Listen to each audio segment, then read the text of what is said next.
I'm now recording, so whatever and whenever, gentlemen. This is being left in.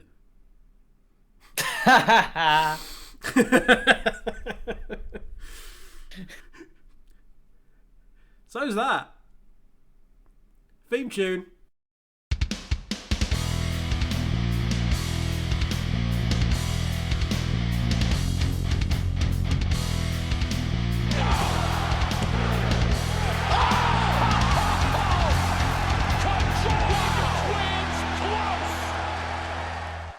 Ladies and gentlemen, welcome back once again to another fantastic episode of Last Minute Kickout. As always, I'm Pete Timescreen Navigator, joined by the one and only Mr. John Turbo Finley. Greetings. And Mr. Kevin, the Kevin Eva. Greetings. How are you gentlemen doing on this fine afternoon? Minutes after we finish recording WrestleMania Part 1. I have many concerns about Part 1. Many concerns. Is it the fact that it happened? Yes. As you probably guessed it, we are talking about WrestleMania 2020 Part 2. Part 2. Night 2. Night 2. Part 1. Hour 1. Minute. But Yes. It started off with a bit of a bang. No, it didn't. Lies.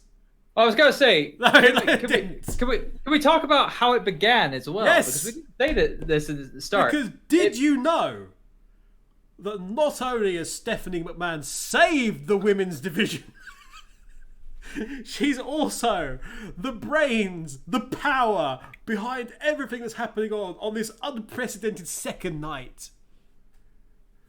Which also repeated the same video package Yes. from that said night. Great job, guys. Were you expecting a second package? You got to remember, it's still a TV show. I can kind of give that a pass.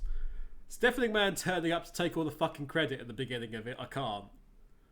It wasn't really a credit. It was basically an explanation saying of why it was going to be different. It's the same video package twice because it's still the same show, but on a different day. If they've got a casual viewer that's going to join in for Part 2 rather than Part 1, then you're going to try and explain. I completely understand it. Just because you two got your fucking knickers so far up your anus that they got twisted on your insides, I wouldn't worry about stuff like that. Worry about the content of the match. Is that an unused lyric from Randy Orton's theme? I got my knickers in a twist. They rap so hard, they rap my lungs. I'm twisted again. So the WrestleMania 2020 Part Dos started with Rhea Ripley versus Charlotte Flair for the NXT Women's Championship. Whoa.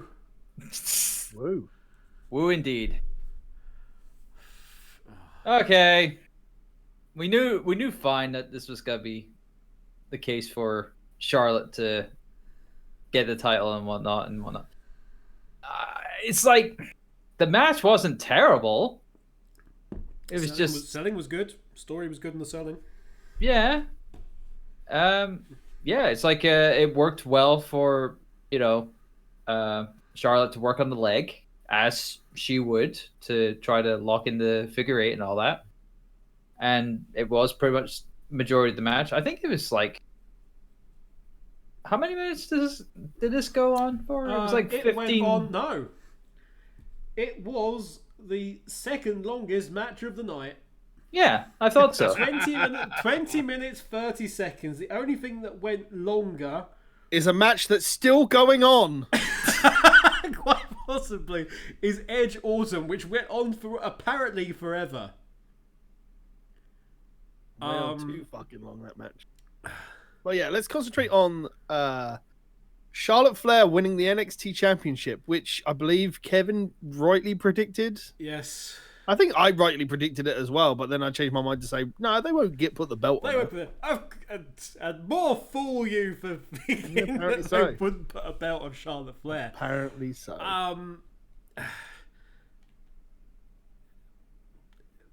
It was... I can scarcely believe it was 20 minutes and 20 and a half minutes. This didn't feel like 20 minutes. It didn't feel like it, but I could understand but then again, it's Charlotte, so that's that whole thing of any other wrestler, it takes a step to get one place to another, and for a Flair, it takes 3. It's.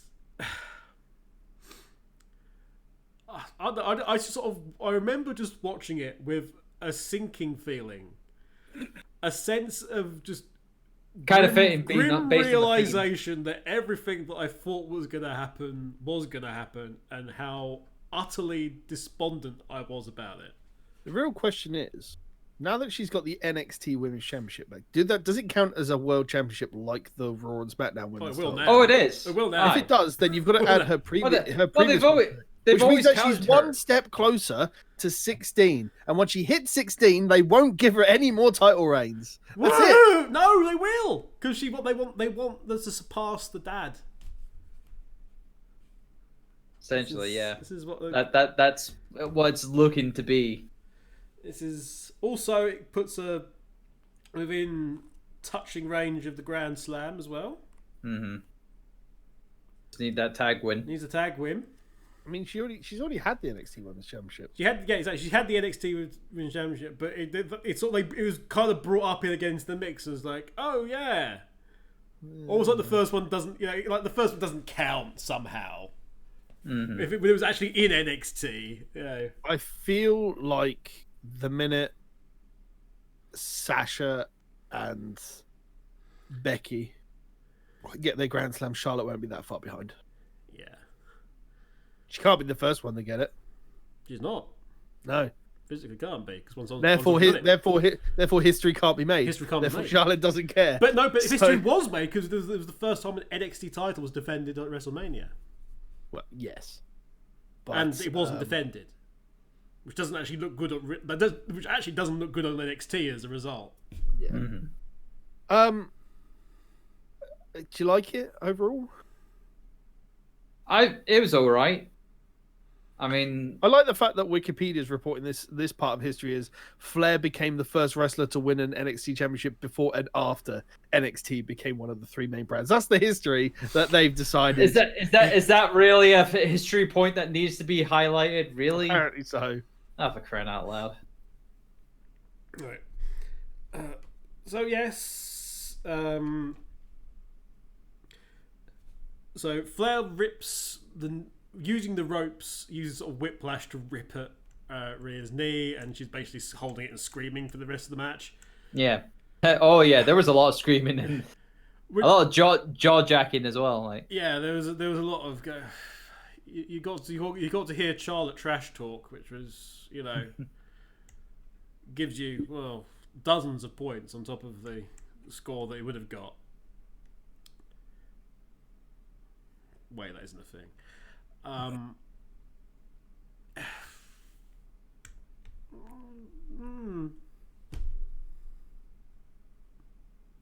It's my official official analysis. Is this, we'll move on from that then, I suppose. I don't know, Pete. What did you think of this? Did you enjoy this? It was okay until the ending. Yeah. I don't think they should have put the belt on Charlotte. I don't think it was necessary. I understand why. I just don't think it was necessary. They need to have an edge. They need to have an edge over AEW. It doesn't help NXT. How does putting a belt on Charlotte Flair help? It's more star power on Wednesday nights. But they already got Finn Balor. Is he actually performing over at NXT? Yes. He's wrestling there, yeah? He's going back and forth between NXT and NXT UK at the moment. Oh, fair enough. Somebody else wants to do NXT UK. Cesaro? No. Miss Lynch would like to do NXT. Do you want to do NXT TakeOver Dublin or whatever it is? Of course. Yeah, but that's for obvious reasons. Yeah. She's very interested in that. Next, we saw Bobby Lashley get his head promptly kicked off of his head by Aleister Black. And to right. It's like this was a pointless match. It wasn't. It was there to build the continuing storyline of Lana and Lashley. Oh yeah, by putting in dissension. Yay. Well, it's I don't think this match was as bad as the internet seems to think it was. But it wasn't exciting though either. No, I'm not saying it was good. It wasn't as bad as Everyone made out it was like the worst. Oh, it's awful because Bobby. I'll say that much. It wasn't that. It wasn't the worst of by far. thing. It was not the worst. It was, decent.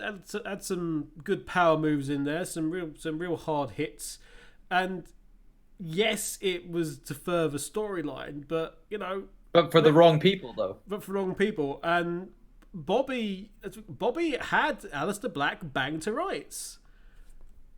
And Lana interfered and said, no, you spear him, as opposed to, the dominator. To the Goldberg! Yeah, because it worked so well the previous night. Just realised we had 3 wrestlers on this pay-per-view, all of whose finisher is the spear. It would have been 4 if Roman was still active.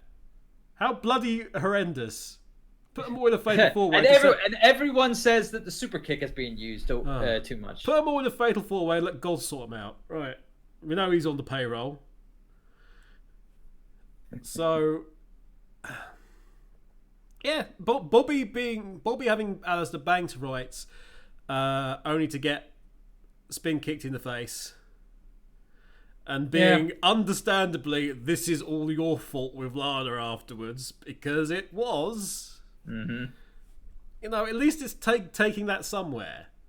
And Lana needs something to do now on a very permanent basis, so it's that storyline or nothing. Yeah, boy. So after this, never mind. After this, we've got apparently the match that everybody wanted to see, and I didn't get it. Otis versus Dolph Ziggler. Oh yeah! Oh yeah, indeed. Oh yeah! Oh yeah! Dixon waits. I just wasn't emotionally invested in this. No, I can understand. If you've not been following the storyline, you won't be. That's the thing. I just felt like it was ham-fisted, and apparently this was the biggest thing that everybody wanted to see. Well, here's the thing. This was being built for like months. For months and months between Otis and Mandy trying to get together and whatnot. And then it was and it was like them and then it was just the tension was being built over the since like just before Elimination Chamber. Like after Royal Rumble, but before Elimination Chamber. So this is probably like one of the longest story built matches. Yeah, but my problem isn't that. My problem is that I enjoyed the intersection that this had when there's been matches involving Ziggler and Otis. Like the Elimination Chamber and everything else. Like it's always been an underlying thing. But then on the SmackDown before WrestleMania, we have the mysterious Ali turning around and just revealing all of the mysterious background stuff because they needed to have a final full stop of it at WrestleMania. Except that's meant to have ended the feud, and the feud has continued. It's just I don't get it. It would have been better if it would just remained an underlying thing because it added tension, and you could have just kept that going rather than someone else completely unrelated to the main story that they've been putting in as hints all the way through this, and to just reveal all the information just as a full stop because it just came out of nowhere. Well, it's expected to possibly, bleed into this new storyline of this mastermind who just, caught them out and whatnot, and then Ziggler will have a few. But it will lead to that. Give it time. This whole storyline took much time. But however, WrestleMania should have ended, and then the biggest thing that Ziggler should have done on the following SmackDown is go, right, well, now I'm going for the jackass that ruined my life. And that's how it should have gone, rather than fucking Tucker. Not Tucker. Ziggler and oh my god, I forget her name. Sonya Deville. Sonya Deville just randomly teaming up. But it's the the slightly jealous best friend betrayal that's like enemy of my enemy type thing. Who wants Mandy more than just a friend? Yeah, she loves Mandy more. It's a battle of love for Mandy. Unrequited love. The life and tales of Mandy Rose. What they wanted to do, wasn't it? Yeah. That's what they tried to do. Don't get it. Like it just felt so ham-fisted how they just had to get the match there for WrestleMania. Yeah. It felt like this could have. It felt like they've started it late, and then just quickly pushed it to get it there for WrestleMania. You know? Are you sure they started late? In your eyes, how fast did everything just come together on the SmackDown before Mania? I'd agree with Pete in that it certainly ramped up pretty quickly, as opposed to this slow burn thing, which was, it was the case. It was a very natural progression, very natural build, and then it just suddenly went wow. All of a sudden. That's my biggest dislike with this. Is that the person that revealed everything has had nothing to do with the WrestleMania match and nothing to do with it post it so far, and that's what I don't get. They've told, this is the first time WWE have told a story well enough that it's kept people engaged for months on end because they've done it well, but the ending doesn't make sense in the fact that there's still all the loose ends that are there, and WrestleMania is meant to finish feuds and end them, not leave all these things left. It's one of these ones where it's been defined by the end date of WrestleMania, and maybe that's not what the time frame required. I wouldn't say it's the first time, Pete, because if I seem to remember there was a GM once that we didn't know who it was, and it turned out to be that story. Yeah, but that story didn't end at WrestleMania, did it? No. But I'm half expecting the hacker to be a Hornswoggle as well, because why the hell not at this point? Everyone's Hornswoggle. Stephanie would manage just 2 Hornswoggles just together. 2 Hornswoggles just there. I don't know. What do you guys think? Is that what we're going to refer to? It's got a lovely pair of Hornswoggles on the That's it. Oh, God. Anyway, the match itself, yeah, I mean, it was okay. It's I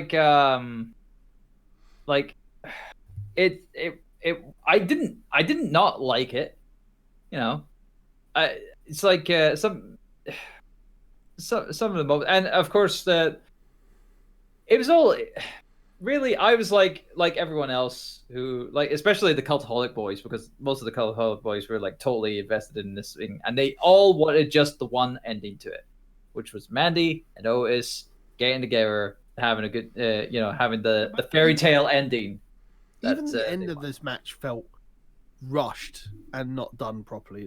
Well, yeah, it was distraction to nut kick to distraction to nut kick. 8 minutes 15 before you ask. 8 minutes 15. So they didn't go 10 mins. Yeah, and it probably could have done with that. Felt rushed. It's a small piss break match on a storyline that's lasted months with a really rushed ending. Which isn't necessarily an ending either, it turns out. No. And now it's not going to work anyway because they fired the writer. So... Yeah. I don't know. I think a lot of... I understand the stock that people had in the match. I don't. Maybe it's because I've got no emotional tether. Maybe I just don't care about other people like this, but I didn't have as much stock going into this match as I think other people did. Fair enough. Fair enough. In fairness, though, decent match from Otis and obviously Dolph being Dolph. In terms of a solo capacity, yes, it was a very good match for Otis as a solo competitor. Yes, and Dolph, I just think the Dolph, ending. And you can just rely on Dolph to. I just think the ending was shit. So it certainly could have been better. Yes. Anyway, let us go into the next match, which some people say is still going on today. 36 minutes, 35 seconds Beth Phoenix having a fucking migraine and wondering what the hell's happened to her life. It felt way longer than 36 minutes. In case you haven't cottoned on yet, we're talking about Edge versus Randy Orton in a last man standing match. Whereas, Randy Orton did his best Chris Benoit impression. That Oh, Matthew dear. pointed that out on a Botchamania, and it's like Yeah. when He's you not think the about, only one. Oh yeah, that's bad. He's not the only. It's really bad timing because it literally came out just after the Dark Side of the Ring. But here's the thing: it's like my mind immediately didn't think that, because when I was thinking, Everybody else okay, on the internet called it back to that. Didn't yeah, of course everyone had to, because everyone has a better memory than I do. But I didn't immediately think about it because in the position that Edge was in, his arm was in with the that. Well, I think that's. So I think didn't that's- immediately go, "Oh, he's suffocating him by the thing." I think that's more a safety thing than anything else, because Of course it obviously was. his bolt is in his neck. So, it was that. I mean, granted, there were spots in it that I found. I don't kind of fun. understand in an edited WrestleMania why people didn't watch this edited version of this match and go, "This is too fucking long." I can't believe someone sat down for 36 minutes and thought, "Yeah, this is just about the right amount of length that we could use as someone that's new to the business as a tour of the performance center." Because this is what the fuck it was. It was the performance center. I thought we already had that. Look at all the wonderful things that the performance center has. It has weights. It has rings. It's got a fucking steel table with a really low ceiling. That was. That has a grating that you can climb onto. Yeah, it's chicken wire for some reason. What's going on there? But actually, in fairness, that was actually a decent spot. That I like that. Yeah, it was a very good spot. That was a spot that I enjoyed. Yeah. Also, the fact that it did go into, the boardroom and the meeting room and the offices and all these other places that you wouldn't have thought they would have gone into necessarily. But think to that empty arena match between Rock and Mankind. They went everywhere. They did go in everywhere, that match. and then the forklift truck killed the Rock. Do you remember? It was a good example of cinematic which doesn't work. Yeah, it was, but it did go on for a very long time, as you say, Pete. And the best, honestly, for me, the best bit of it was after the match ended, with the bit of Edge sort of being sorry, and that it's after all this, Orton's done all this stuff to him, but he's still his friend, and he's kind of regretful and remorseful, and sort of puts his head on Orton's, and there's mixed emotions, and it was by far the best thing in the match, and it was after it. Well, I mean, granted, I liked how the finish was Edge had to do the concerto, and he was like contemplating on it, and it's like you could just see it in his head. He was just like going over it, and it's like, no, I need to do this, to stop it. Yeah. I have to wonder if, obviously, that's Edge taking his own way out from the business. That's the thing he wants to hang his neck, hang his coat on, and say, like, look, I'm done. But I wonder if they'll bring him back in a Goldberg sort of thing, because I'd much rather. I think the crowd would much rather see Edge come back for a win a belt and then lose at Mania than they would see Goldberg again. I could see Edge doing not full, but like half. Yeah. A year, like 150 dates or something. Yeah, it's like that's what it's looking to be after, because we. I think it was like before night 2, they had the 24 special on Edge. Second Mountain or whatever it was. Yeah, Second Mountain, and that pretty much talked about him, wanting to come back and finishing something. He said it in this promo on the Raw after Royal Rumble was he wanted to end his career on his terms and whatnot, and with this second chance of whatnot, I think that he would come back for a few more matches on down the line. When those will be, who knows, and who he'll be going up against, that's another question as well.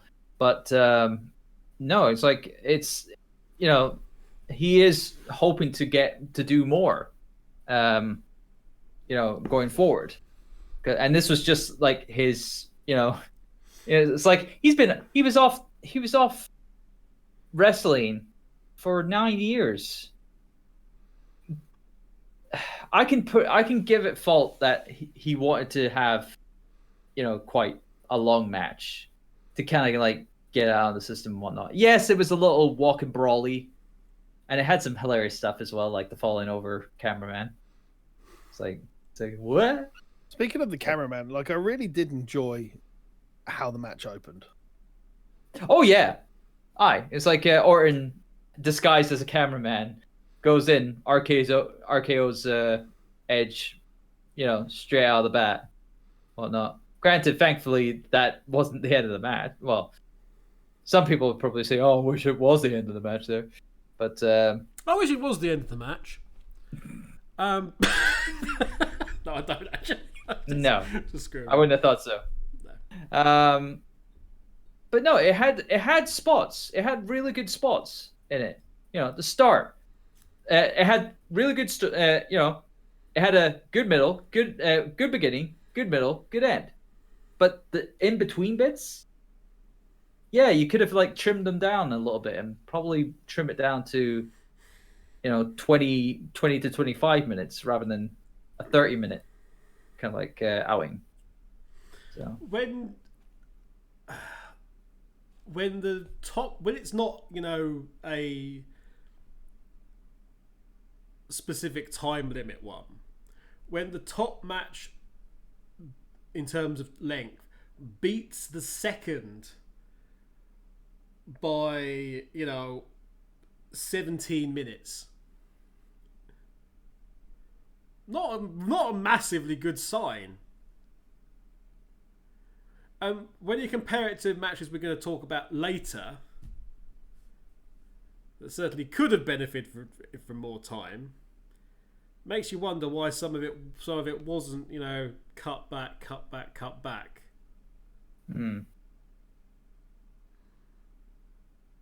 Also, some of the stuff Edge did, he shouldn't have been doing. No. Very simple as that. He shouldn't have been doing it. And I hope Beth slapped the shit out of him for doing it. Well, at least he got it out of his system, and it probably won't happen again. Not until the next big payday. Saudi Arabia, Edge returns. It was good, just too long. Next we'll talk about a match which apparently had the guys reminding us why they were there. It's the Street Profits versus Angel Garza and Austin Theory for the Raw Tag Team Championship. Just in case you didn't realize, it's WrestleMania, a bitch. The two words that made out so many re-frequencies and reoccurrences over the course of the second day. WrestleMania and bitch. Yeah.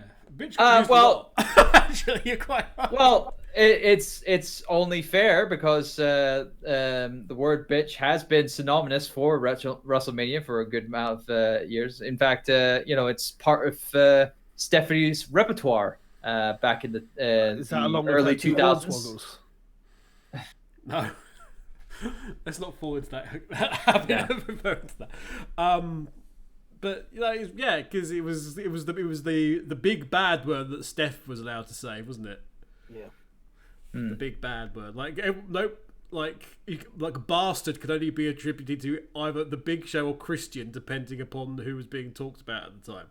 Mm-hmm. I don't know. The match felt like it was all right, with the exception of, I think it was Montez Ford who did this massive flip out of the ring and then landed on his back, which looked fucking disgusting.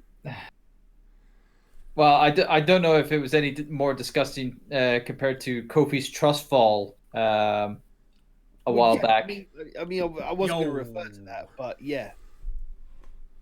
It just seems to be the thing that they're just doing really dangerous shit. I mean, granted, you got the mats out on the outside. Yeah, they're protective and whatnot, but they're not that thick. So yeah, you guys need to worry about, think about your future and whatnot, and don't doing your back so early, especially those guys. Because I mean, look at bloody Jason Jordan. he's completely out of it because of his neck injuries and whatnot. And who knows what could have aggravated that? It could have been any number of kind of like dives to the outside that could have affected that. And that's the same case with Big E and all that. So yeah, it's like guys, stop doing this. Stop. It's a matter of time, as we said before. It's a matter of time before Big E hurts himself majorly. Yeah. Please stop, Mr. E. Please stop. Yeah. We love you. And we want to see you keep performing. Also, we're sorry that yet again you've been denied the chance to get a WrestleMania victory. Yeah. Poor guy. Can't get a WrestleMania win. Can't get elimination of the Royal Rumble. Can't just bloody do any of it. Can't get on WrestleMania this year.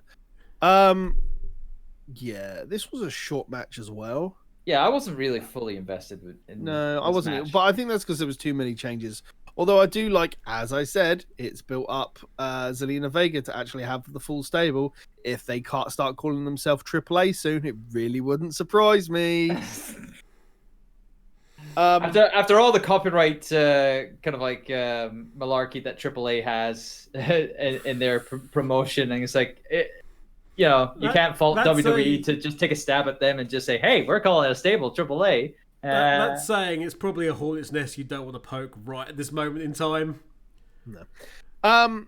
But yeah, following the match, we had the Gronk promo where Gronk wins the 24/7 championship, much to John's elatement, as you can tell if you're watching the video version of this podcast. I think he's broken his mind. It's all right. I want you to use that as a picture for the thumbnail. Yeah. Just my dead eye stare.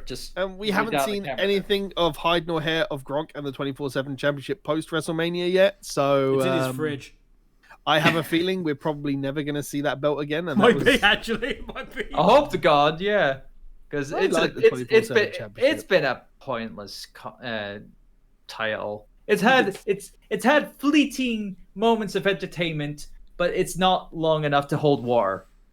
As soon as Mojo got it, when like, yeah, it's a proper title now, it's like, oh, all right then. I'm sorry. Would you prefer them to have a 36-minute last man standing match for the 24/7 title? Would that be long enough to whet your appetite? If it's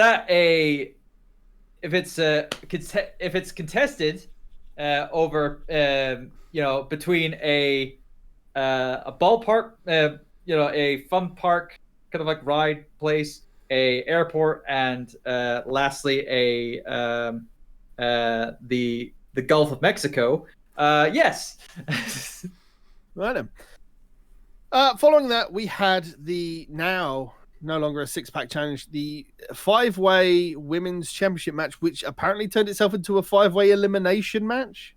Yeah, it just surprisingly just turned into elimination rules right then and there. It's like, yes, and it was at this point, ladies and gentlemen, that it was the turnaround for the predictions. I would like to say, did you actually get the winner? Did you actually pick Bailey? Yes, I did pick Bailey. Oh, that was where it was. Yeah. But it was also where your pick got fucking destroyed. Oh, poor Naomi. So anyway, best match of the night. Yes, no, I'll agree. It was the best match of the night. I was expecting more dissent then, but it was. It was. It's only because John's disagreeing, but it's only because I call the following match the best promo of the night. Yeah, we'll get to that. Honestly, I absolutely love this match. I thought it was really good.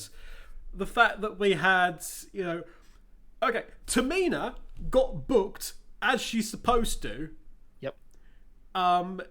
Booked properly, got to look good. It wasn't any of this, Tamina. It was, no, Tamina was taken as a threat. Tamina was strong. Tamina was fending off all of them. It took every single one of them to beat Tamina. Yeah, Tamina dragging somebody in by her ankle because she was held onto the ankle, so she's like, fuck you, I'm going to drag you into the ring and then elbow drop you. That was really, really good. Then you had the division down the middle in terms of, it's Boss and Hug versus Lacey Glow and Glory, or whatever you want to call them. Glow and Glory. What the fuck? The glow and the glory. I got where you were going, but that name needs to die in a fire. Yes. I swear, if that happens, where they're a tag team and they're going after the tag team titles and they're calling themselves, we're blaming you, Kevin. Absolutely, blame me for everything, And blame also me for give me a royalty check. Yes. Also, WWE, are you hiring at the minute? Oh wait, no. Jesus. No, in serious, it made sense, logical booking. Tamina went out first, but she looked very, very strong, and it was a really good showing. You had, like I say, that it sort of devolved into tag teams, and those tag teams stuck because that made the most sense. It made sense that if Boss and Hug are together, then Naomi and what's her face, Lacey Evans. Lacey Evans, who wasn't awful, it made sense that they stuck together because they realised it's the best way of countering these two. Like, we need to work together. It's none of this betrayal bullshit. Naomi then got walloped, as we know. We had the miscommunication with Sasha and Bayley.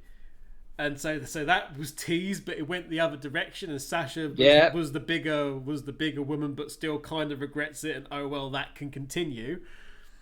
But you had the fact that it was the old thing of got pulled into the move, pulled into the D, and then the tag team partner goes, "What was that for?" Like somehow they did it. The fact that Bayley was like, no, honestly, it's not. Let's discuss it afterwards. Let's worry about this now. And the fact that it was all like this now, as in defending my title, and Sasha just going, oh, okay then. Bayley trying to protect Sasha, but from a hit, but only ending with her getting the women's right, and that looked awesome. By the way, that's the best looking women's right I've ever seen out of Lacey Evans.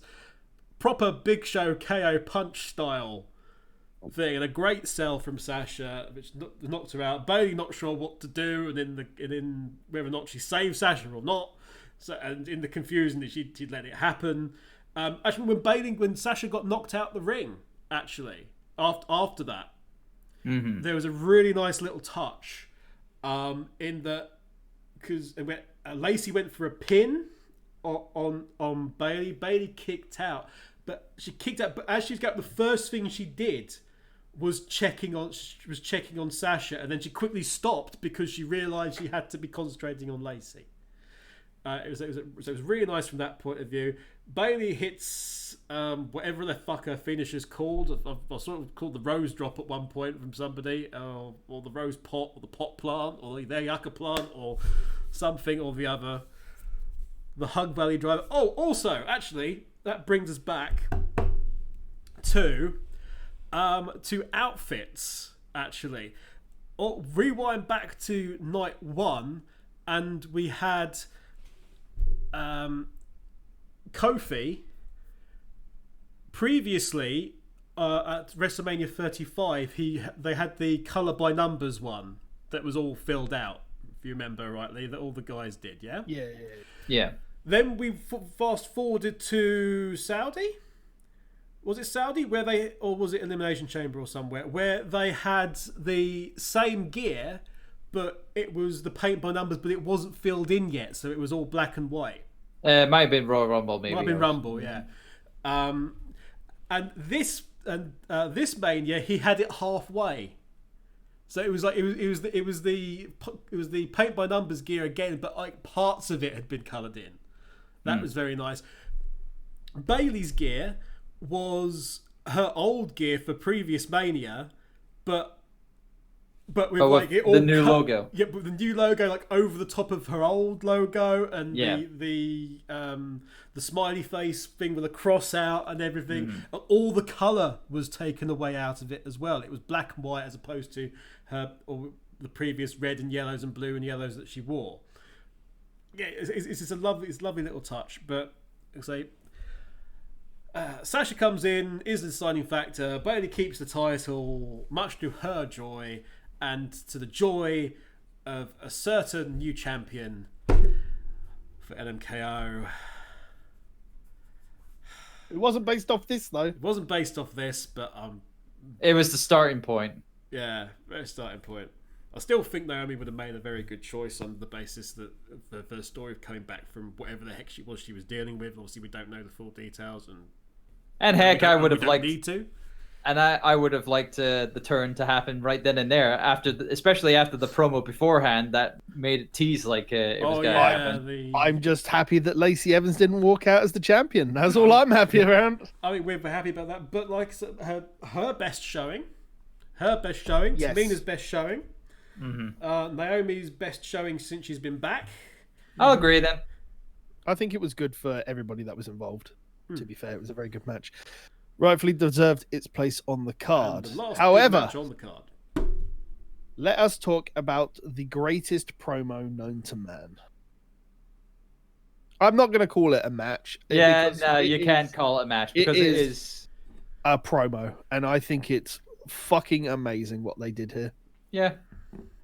It's like... And this is more of what I wanted from The Fiend and Bray Wyatt in particular, because it shows that he's literally out for revenge against the people that have done Bray Wyatt wrong in the past.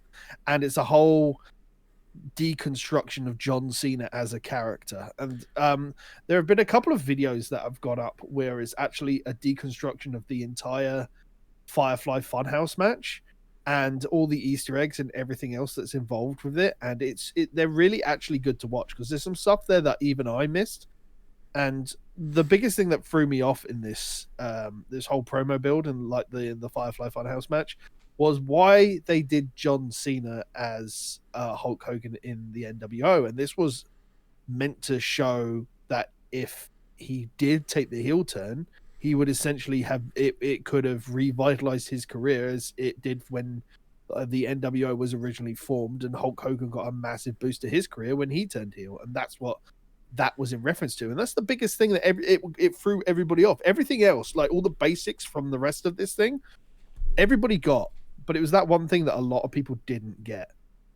But there are some small nods in it through everything. And if you do feel like you've got some time that you want to go out and have a look at, I do suggest, I think it's on Wrestle Talk's secondary channel, The Parts of Unknown. There's the Easter eggs of the Firefly Funhouse match. And there's a couple of other bits and pieces of the entire deconstruction of the match and just looking at everything from different points of view. Truly fantastic articles about it going around. Definitely check those out. I thought the biggest shock was that Punk was shown. Yes, out of everything, that was Punk gets to be in the main event. Yay! He wins in the end. There was a lot here. John, you've obviously had something you've wanted to say. No, I was just saying, just thinking back to what you just said, it was like, you're not classing this as a match. I'm not classifying it as a match either. But there was still a prediction for it, so I still win. No. Nice try. Like, I love it. I love it, John. Technically, at the end of this entire promo, a move was done. A referee called a count. A referee, you say? I don't think I've never seen a referee that wore a sweater like that. John, you need to take it. I've won WrestleMania 2 years in a row. And I'm going to hold the belt for another 6 to 8 months before one of you actually gets to beat me again. It's over, John. I am. I don't know. Should we let... Kev, no! Should we... I mean, Kev, I'm tempted to agree with Turbo just because that makes us co-champions and then WC doesn't get away with it. No co-champion. But in absolute fairness,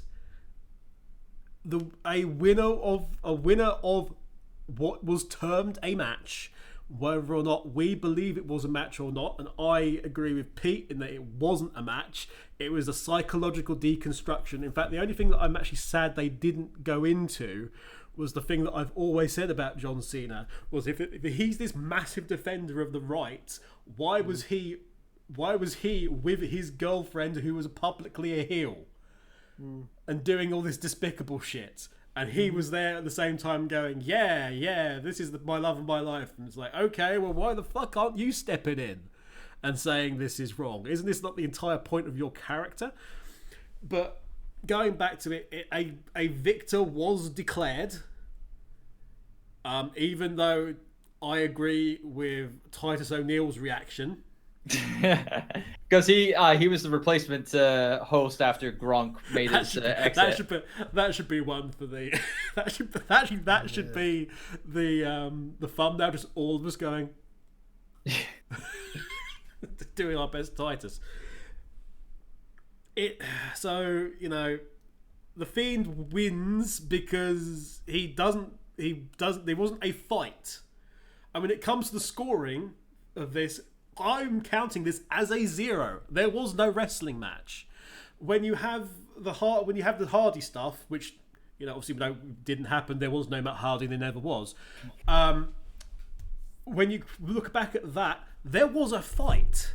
And there was a referee. There was a licensed official. I think you'll find it was Turbo. There was no licensed official here, but then again, what official in their right fucking mind would go into the funhouse? Unless you're gonna get like the ghost of Tim White to come out or something, it's not gonna happen. It was this wonderful psychological breakdown of the character of John Cena. The fact that the best bit of that was how John realized it cuts to John attacking Bray, and then he realizes he's beating up the pig character. Yeah, Huskus, which is the most innocent of the characters in the Funhouse, is Huskus, which is the representation of Husky Harris. And it's just like, you are the bully, look what you're doing. Cena realizing it, and that being the coup de grace. In terms of the clip show, like the only thing I'm surprised that wasn't shown was the Survivor Series match against the Nexus. Yeah, that needed to be done. Something needed to have been said about how Cena betrayed Wade Barrett. Something should have been said about that. Something should have been said about. I think because you already had him like trying to be like part of the Wyatt family and whatnot beforehand. I think they just, for time constraint. Well, I say time constraints now because I was so happy to see that version of Bray Wyatt back. It looked real good. Yeah, like with the new hair and everything, it looks so good. Something that another thing that a lot of people have pointed out, because they've actually gone through the match way more time. I've watched it like 3-4 times myself, just the Firefly Funhouse match, and I'm like, a lot of people have commented that there's actually a proper Sister Abigail. When we first saw it live, I honestly thought it was just the doll sitting in the chair, but apparently it's a real person that's sitting in that chair. So, but it wasn't Bray. Thankfully, I was concentrating on Bray too much, to be honest. It was like, just like, oh my god, he's back! Praise be the Lake of Reincarnation. Actually, those two shared some sort of loving messages on Twitter afterwards. Oh yeah, they did. Those we've said this before. Those two properly appreciate each other as It even bled into. Yeah, it also bled into John Cena's Instagram. Even there's a lot of there's a lot of videos that have come out off the back of the Firefly Funhouse match, which really delve into how Bray Wyatt is in terms of an intellectual ideas man, and how much of this like he creates. And I do suggest that if you've got any interest off the back of the Firefly Funhouse match, to look into how creative Wyatt is. The videos exist on YouTube, and they're definitely worth a watch. The man is really intelligent. I would go out on a limb and say that he is a wrestling genius in terms of what he's doing, in the level that he's operating on, as opposed to everything else. The fact that obviously he's got the latitude to actually do that, with not only with the character but with management to be able to do that and pull that off. But even so, what's being done there in terms of whether we ever had anything like that in terms of a psychological character deconstruction, as you said before. Not on that level. Never Not before on that level. there's been the odd sort of thing, sort of going, oh yes, this is your true self program, what have you? Not a proper. I think the it's closest you can say is Kane. Yes, I think it's yes. I think I'll it's give you that. literally. It has to be the only thing that Matt Hardy has had any like sort of competition in terms of like the not creation, but like the idealization of what he wanted and the conceptualization of having something that put together. I think it's the only time, and it's something like out of everything that WWE's tried in terms of cinematic wrestling, I think it's the only time that something's really done. And you know what? Props to fucking John Cena for being up for doing it as well, because it takes a lot for someone to come up with an idea of like how can we actually mentally deconstruct your character, but then it takes somebody else to go, yeah, let's do it. Let's take my character from the past 20 years and let's do this, because that's his legacy that he's put on the business. Yeah, shout out as well to the archivist. Who deserves a lot of credit as well for being able to just haul out the stuff and making sure that it's been pristine enough to have that. Lovely little touch. I'm not sure if this was actually the theme of Main Event. Oh, the Saturday Night's Main Event. When Saturday Night's Main Event, the theme tune for that is Obsession. You are an obsession. I think that was the idea. Yeah, like the mixture of that and additional thing. The mixture of that and the whole muscle gimmick from the 80s and that. I think, also plays on the bodybuilding, the failed bodybuilding career. It was so. I think it was very intelligently put together. I really do, and I can't stop gushing about this match anymore. So we best actually continue. Because we're near the end of this. And thusly, we move on to WWE 2K20.2 of Brock Lesnar versus Drew McIntyre. I'm going to let John take this one away. Yeah, after you. And I'm sure Kevin will intersplice John's reaction at some point. Just take the Goldberg Braun match, copy and paste that, edit out the characters, put them together, and have a much more likable person win. It was double the length.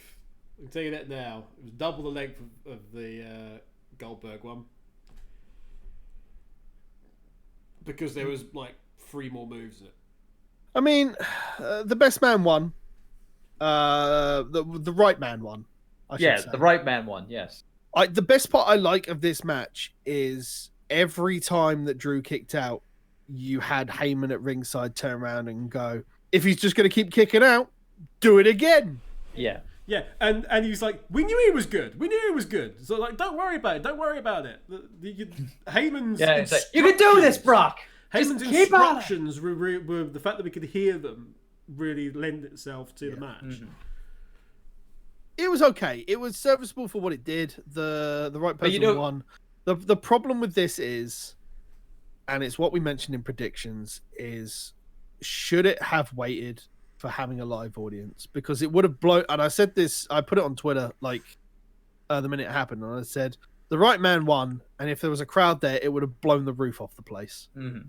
Because that would have been the story, because it is literally Drew McIntyre's comeback story. Like it's in, like John and I were watching this, I think prior to day one, because there was a load of new stuff that went up on the network, which was like, there was a thing of Drew from the Rumble all the way up until WrestleMania. There was another couple of bits and pieces as well. And Drew even said like it was literally his comeback story. It's the story that he felt like he needed to come back to WWE to tell, and it's good. It did, and it needed to happen. The problem is that it's happened at probably the worst point, with everything that's going on. And I feel sorry for the guy, but if he can try and make something of this, and the WWE top management don't look at him and go, well, ratings aren't as high as they should be with you there holding the belt. That'd be about right, wouldn't it? And they've done that before, where they've given the belt to someone which was the right idea, but then taken it off them because the ratings weren't there. and the reaction's not there. I will say we got something very unique at the end, which was Drew looking into the camera, reaching out to the audience and going, "Thank you." Yeah, the sort of the I fourth like wall that. break. Yeah, You wouldn't have had that. You wouldn't have had that. And the fact that it goes back to what he said previously about this being our moment and this being, a thing for us in this time, and about the support that everyone gives each other. That was nice, and that was really unique. I want to throw it back to John now, though, because tell us about how important this is especially for international viewers and listeners, John. How important is this for, dare I say, British wrestling? Because it is, but for British wrestling, for the Scottish scene as well as you know. How important is this for everyone here, and why we are thinking it's important? It's like with all other major sporting events, UK, because it's such a kind of like small kind of like country in the grand scale of the world itself. It's like we're always considered as kind of like, a very niche kind of like competitor when it comes to actual sports, and that's always been the case for years and years and years. Like you look at the World Cup, you look at the football World Cup, like soccer. We tend to make the sports and then not be very good at them. Yeah, that tends to be the case. But in recent resurgence and whatnot, in the sporting scene, like in tennis, and it's like Andy Murray has been obviously the one man to be able to break an ongoing curse that where a British competitor couldn't win the Wimbledon for many years, and bloody hell, he won 2 of them in a matter of years, and the Olympics at Wimbledon. Yeah, so it's like it's a great thing, and it's hard to put it into a really coherent sentence how this means to not only to British, but especially for someone like myself of Scottish descent, where like Scotland's always been looked over a lot, and it's the same case with its wrestling scene. But in recent years, especially with the promotion ICW, Insane Championship Wrestling, it's like the wrestling scene is as big as ever been in decades. Like you gotta remember that the British wrestling scene really had a rebirth quite a few years ago. With the advent of WCPW, and then ITV were shortly behind bringing stuff like World of Sport back to the network, and then WWE NXT panicked. Yeah. So there's lots of things that are there, and it's really highlighted because a lot of stuff like you're talking about, like the Insane Championship Wrestling's been around for ages, but nobody really paid attention to it until WCPW brought a lot of stuff to like YouTube and everything else, and then people started looking at the YouTube scene a lot more and everything else that was there. And the same with Fight Night, because people follow what's the right words? I'm going to say content creators because I can't remember the right word, but like What Culture Wrestling brought a lot of hype back into the scene for a lot of UK people who enjoy wrestling. And then, that's how I got back into WWE, was because of What Culture Wrestling and Adam Blompier and all that. Well, technically with myself, it was Botchamania essentially, and thank Matthew for that. Yeah, content creators, influencers, whatever you like, they really have been acting as a bridge to this other content, and obviously, Insane Championship Wrestling has always had this very, very niche, tight audience, and has always put on this great show. It's the UK. It's the UK equivalent of ECW. Exactly, ECW. very much that. And again, whilst there was word of mouth, it didn't really go outside of Scotland that much. No. Whereas But until- obviously the likes of ECW had like word of mouth thanks to obviously being more of a wrestling city. Yeah, and it's like the US, because the US is obviously... And the US is the US with how it is. Yeah. It's Anyway. Yeah, it's a great story, and it'd be interesting to see how that's then paid forward with Drew. 'Cause he's the I sort who would. do hope it actually does well for him, and he can actually have a good lengthy time with the belt in amidst this pandemic that we're in. You know, it's like Question, Mark: has Drew ever held the US title?